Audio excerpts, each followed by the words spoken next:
কাম কাঞ্চনের প্রতি অতিরিক্ত আসক্তি মানুষের জীবনের অশান্তির মূল কারণ। যুগাবতার ঠাকুর শ্রী শ্রী রামকৃষ্ণ পরমহংসদেবের এই অমর উপদেশটি আধ্যাত্মিক সাধনার ভিত্তিভূমি এবং বর্তমান মানসিক সংকটের এক চরম বাস্তব উপাদান। শ্রী রামকৃষ্ণদেবের এই কথার অন্তর্নিহিত মনস্তাত্ত্বিক ও আধ্যাত্মিক দিকটি বিশ্লেষণ করে দেখার চেষ্টা করছি। প্রথমে আসি, কাম কাঞ্চন কী এবং কেন তা অশান্তির মূল। ঠাকুরের ভাষায় কামিনী বা কাম কেবল জৈবিক আকাঙ্ক্ষা নয়, এটি হলো ইন্দ্রিয় সুখের প্রতি তীব্র মোহ এবং শরীর সর্বস্ব চেতনা। মন যখন কেবল দেহের তৃপ্তিতে আটকে থাকে, তখন তার ঊর্ধ্বগমন বা মানসিক শান্তি বাধাগ্রস্ত হয়। আর কাঞ্চন মানে টাকা পয়সা, ধন সম্পদ বা ক্ষমতার লোভ।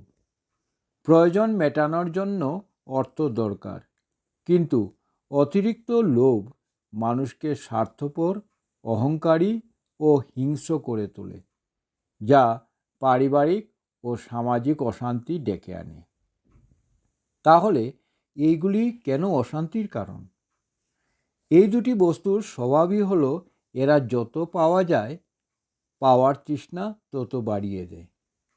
এই অতৃপ্তি থেকেই মনে জন্ম নেয় ক্রোধ, হিংসা ও চরম মানসিক অশান্তি। কোনো এক যুবক যখন নিজের মনের কুভাব বা কামের উত্তেজনায় অস্থির হয়ে ঠাকুরের শরণাপন্ন হয়েছিলেন, তখন ঠাকুর তাকে এই চিন্তাগুলোকে শৌচ পেচ্ছাপের চেষ্টার মতো তুচ্ছ মনে করে এড়িয়ে যাওয়ার উপদেশ দেন। মলমূত্র ত্যাগ যেমন শরীরের একটি অত্যন্ত স্বাভাবিক, আবশ্যিক কিন্তু সাময়িক শারীরিক প্রক্রিয়া, মনের কুভাব বা যৌন চেতনাও যুবকের শরীরে এক স্বাভাবিক হরমোন ঘটিত পরিবর্তন। একে পাপ ভেবে সারাক্ষণ অনুশোচনা করলে মন আরও বেশি সেই চিন্তাতেই ডুবে যায়। তাই মলমূত্র ত্যাগের পর মানুষ যেমন তা নিয়ে আর দ্বিতীয়বার ভাবে না বা তা হাত দিয়ে ঘাঁটতে যায় না, ঠিক তেমনি মনের কুভাবগুলোকে মনের আবর্জনা মনে করে ঝেড়ে ফেলে দিতে হবে। ওটার দিকে আর ফিরে তাকানো বা ওটা নিয়ে অপরাধ বোধে ভোগার কোনো প্রয়োজন নেই। তাই দেখা যায় যে ঠাকুর যুবকদের কেবল কুভাব ছাড়তেই বলেননি, শূন্য মনকে ভালো জিনিস দিয়ে ভরিয়ে দিতে বলেছেন। তিনি হরিনাম বা ঈশ্বরের নাম করার নির্দেশ দিয়েছেন। মনকে জোর করে ফাঁকা বা চিন্তামুক্ত রাখা যায় না। আপনি যদি ভাবেন আমি কুভাব করব না, মন ওই কুভাবের কথাই বেশি ভাববে। তাই খারাপ চিন্তাকে তাড়ানোর একমাত্র উপায় হলো সেখানে একটি ভালো চিন্তাকে বসিয়ে দেওয়া। হরিনাম বা জপ ধ্যান মানুষের অবচেতন স্তরে ইতিবাচক তরঙ্গের সৃষ্টি করে। ঠাকুর শ্রীরামকৃষ্ণের কথায় ঈশ্বরের নাম করলে দেহ মন পবিত্র হয় এবং মনের নিম্নগামী শক্তি ধীরে ধীরে ঊর্ধ্বগামী ও আধ্যাত্মিক শক্তিতে রূপান্তরিত হয়।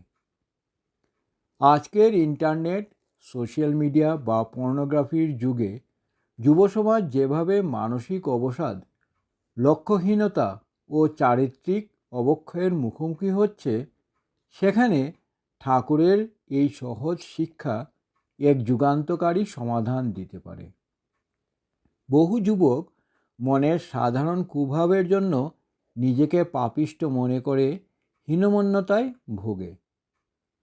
ঠাকুর শিখিয়েছেন ওটা সাময়িক আবর্জনা, ওটাকে গুরুত্ব না দিয়ে এড়িয়ে গেলেই মন আবার স্বচ্ছ হয়ে যাবে।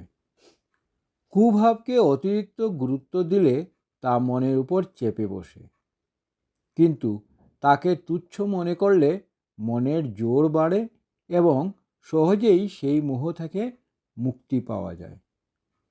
কাম বা যৌন শক্তিকে দমন না করে হরিনাম বা সৎচিন্তার মাধ্যমে তাকে মেধা, সৃজনশীলতা ও উচ্চতর কর্মশক্তিতে রূপান্তর করাই ঠাকুরের শিক্ষার মূল উদ্দেশ্য।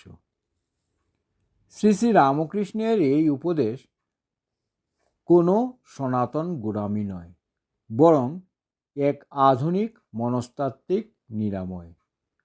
যুব সমাজ যদি মনের কুভাবগুলোকে প্রকৃতির সাময়িক আবর্জনা মনে করে ঝেড়ে ফেলে দিতে পারে এবং ঈশ্বরের নাম বা যে কোনো সৎ ও গঠনমূলক কাজে মনকে ব্যস্ত রাখে, তবে কাম কাঞ্চনের দাসত্ব গুছিয়ে গিয়ে জীবনে প্রকৃত শান্তি ও স্থিরতা ফিরে আনতে পারে। শ্রীরামকৃষ্ণার্পণমস্তু।